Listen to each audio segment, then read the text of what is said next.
கவசத்தையும் கண்டதில்லை, எந்த குண்டமும் கூட இல்லை. கவசத்தையும் கண்டதில்லை, எந்த குண்டமும்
ப. சிதம்பரம் அவர்களே, முன்னாள் மத்திய மாநில அமைச்சர் திருநாவுக்கரசர் அவர்களே, நாடாளுமன்ற உறுப்பினர் ஜோதிமணி அவர்களே, திரு உதயம் சண்முகம் அவர்களே, முன்னாள் சட்டமன்ற உறுப்பினர்கள் பெரியண்ணன் அரசு அவர்களே, கவிச்சூழல் கவிதை பித்தன் அவர்களே, கார்த்திக் தொண்டைவான் அவர்களே, இரண்டை உருவாக்க இருக்கின்ற நம்முடைய தலைவர் தளபதிக்கு உறுதுணையாக இருக்கின்ற நம்முடைய தோழமை கட்சிகளுடைய மாவட்ட, ஒன்றிய, நகர, பேரூர் கழக மற்றும் வட்டக்கழக நிர்வாகிகளே, செயல் வீரர்களே, தலைவர் தளபதியினுடைய பாசத்துக்குரிய தம்பிமார்களே, உங்கள் அனைவரையும் முதலில் வருக வருக என்று வரவேற்கின்றோம். ஊரிலும் அன்னவாசலிலும் மக்கள் கடலிலே மிதந்து சென்று அங்கே மிகப்பெரிய எழுச்சியை உருவாக்கி வந்திருக்கின்ற நம்முடைய தலைவர் அவர்கள் இப்பொழுது இந்த மாநாட்டு பெருங்கடலுக்கு வருகின்ற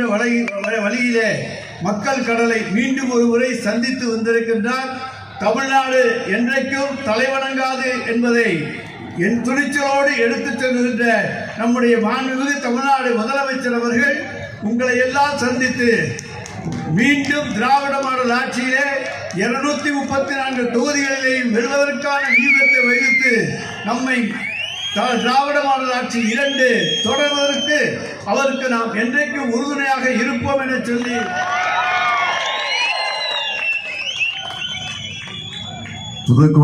புதுக்கோட்டையோட சிறப்புகள் என்ன? குகை கோவில்கள், கல்வெட்டுகள், தொல்லியல் சின்னங்கள் என எங்கு பார்த்தாலும் தமிழ்நாட்டின் பண்பாட்டையும் வரலாற்றையும் சொல்லக்கூடிய ஊர்தான் புதுக்கோட்டை. புதுக்கோட்டைக்குன்னு பெரிய வரலாறு இருக்கு. இங்கு 2 இளைஞர்கள் இருந்தாங்க, கீரனூர் முத்து மற்றும் பிராலிமலை சண்முகம். இன்றைய இளைஞர்கள் அவங்களுடைய வரலாற்றை தெரிஞ்சுக்கணும். 1965 தாய் தமிழை காப்பதற்காக தங்களோட உயிரை தந்த இளைஞர்கள் அவங்க. இந்த தேர்தல் என்பது எதற்கான தேர்தல்? நீங்களே சொல்லுங்க. இந்த தேர்தலில் ஜெயிக்க போறது யாரு? தமிழ்நாடா, டெல்லியா?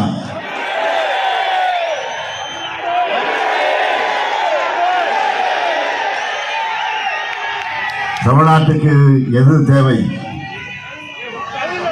மக்களாட்சியா, சர்வாதிகாரமா? மக்களாட்சியா சர்வாதிகாரமா?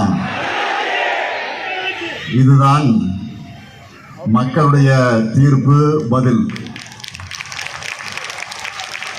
இதை நீங்க ஏப்ரல் 23 அன்றைக்கு ஒவ்வொரு வாக்குச்சாவடிகளும் காட்டணும், நிரூபிக்கணும். அதுக்கு வேட்பாளர்களை அறிமுகப்படுத்தலாமா? நம்ம ஆட்சி மேல பரப்பப்படக்கூடிய அவதூறுகளை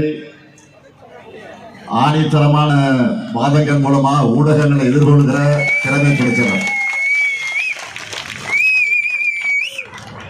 அரிமளம் ஒன்றியத்தில் புதிய சமத்துவபுரம் இலங்கைக்கு இருக்கக்கூடிய தமிழர்களுக்கு அறந்தாங்கி தொகுதியில் கடந்த முறையும் வெற்றி பெற்று நல்ல பல திட்டங்களை கொண்டு வந்த ஒரு சிறப்புக்குரிய இளைஞர் தம்பி ராமச்சந்திரனுக்கு கை சின்னத்தில் நீங்க எல்லாரும் வாக்களிக்கணும். வேட்பாளருடைய வெற்றி உறுதிதானா?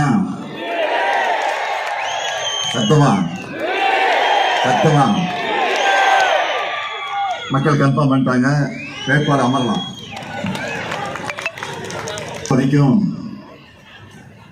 ஒவ்வொரு மாவட்டத்துக்கும், ஒவ்வொரு வட்டத்துக்கும், ஒவ்வொரு ஊராட்சிக்கும் என்ன தேவைன்னு பார்த்து செஞ்சிருக்கிறோம். இப்படி புதுக்கோட்டை மாவட்டத்தை புத்தம்புது கோட்டையா உருவாக்கக்கூடிய நோக்கத்தோட செய்யப்பட்டிருக்கக்கூடிய திட்டங்கள் சிலவற்றை மட்டும் ஹைலைட்ஸா சொல்லணும்னா, திருமயத்தில் அரசு மருத்துவமனை தங்களோட அன்றாட செலவுகளுக்கு கூட மற்றவர்களை சார்ந்திருக்க வேண்டிய நிலை இருந்துச்சு. அதை உரிமை தொகையால உடைச்சிருக்கோம். எங்க அண்ணன் ஸ்டாலின் தர சேர் மகளிர் எல்லாரும் இன்னைக்கு உரிமையோடு பேசுறாங்க. அடுத்து விடியல் பயணம். பெண்களோட பொருளாதார சுதந்திரத்திற்கு அடிப்படையா அமைந்திருக்கக்கூடிய ஒரு புதிய புரட்சி திட்டம். சம்பாதிக்கிற பணத்துல குறிப்பிட்ட அமௌண்ட் போக்குவரத்துக்கு செலவாகிடுது. வீட்டுக்குள்ளேயே பலர் முடங்கி இருக்கக்கூடிய நிலைய உடைச்சிருக்கிறோம். அடுத்து காலை உணவு திட்டம். சென்னையில் கே நகர் பகுதியில் ஒரு பள்ளிக்கு ஆய்வுக்கு போயிருந்தேன். ஒரு குழந்தைகிட்ட அன்பா பேசிக்கிட்டு இருக்கும்போது, சாப்பிட்டியாமா அப்படின்னு கேட்டேன். அந்த குழந்தை சொல்லிச்சு, இல்ல சாப்பிடலன்னு சொல்லிச்சு. விசாரிச்சப்போ அந்த குழந்தையோட அப்பா அம்மா 2 பேரும் வேலைக்கு போறது. அந்த காரணத்தால சில குழந்தைகள் காலையில சாப்பிடாம வராங்கன்னு தெரிஞ்சது. குழந்தைகளை பசியோடு தவிக்க விடலாமா? தமிழ்நாட்டை இன்றைக்கு இந்தியாவிலேயே டபுள் டிஜிட் வளர்ச்சி பெற்ற மாநிலமா நம்ம திராவிட மாடல் உயர்த்தி இருக்கு. இந்த அடித்தளத்திலிருந்து திராவிட மாடல் 2.0 ஆட்சியில புதிய உயரங்களுக்கான பயணத்தை தொடங்க போறோம். அதற்கான திட்டம் தான் சூப்பர் ஸ்டார் வந்திருக்காரு. சூப்பர் ஸ்டார் சூப்பர் ஸ்டார் யாருன்னு கேட்டா சின்ன குழந்தைகள் கூட சொல்லணும். இது தேர்தல் அறிக்கை, நம்மோட தேர்தல் அறிக்கை. அதுல என்ன ஹைலைட்? இங்க இருக்கக்கூடிய மகளிரை கேட்கிறேன், உங்க அண்ணன் இந்த ஸ்டாலின் கொடுக்க போற கூப்பன் எவ்வளவு?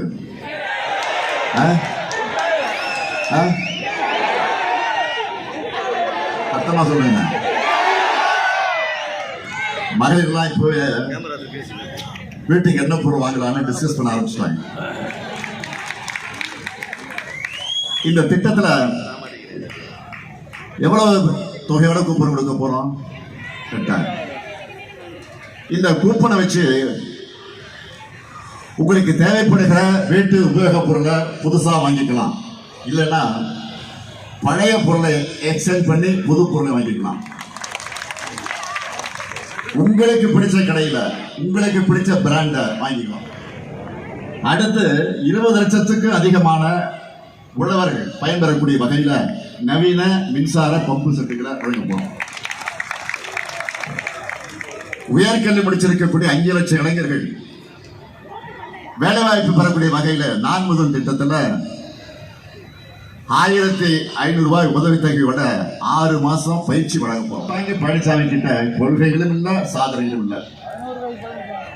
அதனாலதான் சாக்கடைக்கு சமமான சொற்களையும் அவதூறுகளை பேசி அவர் ஒரு தரமற்றவரை நிரூபிச்சிட்டு இருக்கிறார். என்டிஏ என பெயரிடுற தமிழ்நாட்டுக்குள்ள பின்வாசலையா கொண்டு வரதுக்கு தேர்ந்தெடுக்கப்பட்டிருக்கக்கூடிய முதன்மை அடிமைதான் பழனிசாமி. கோட்டை தொகுதியில முத்துராஜ் அவர்களுக்கும் உதயசூரியனுக்கு வாக்களித்து பெருவாரியான வாக்கு வித்தியாசத்திலே வெற்றி பெற வைக்கணும்.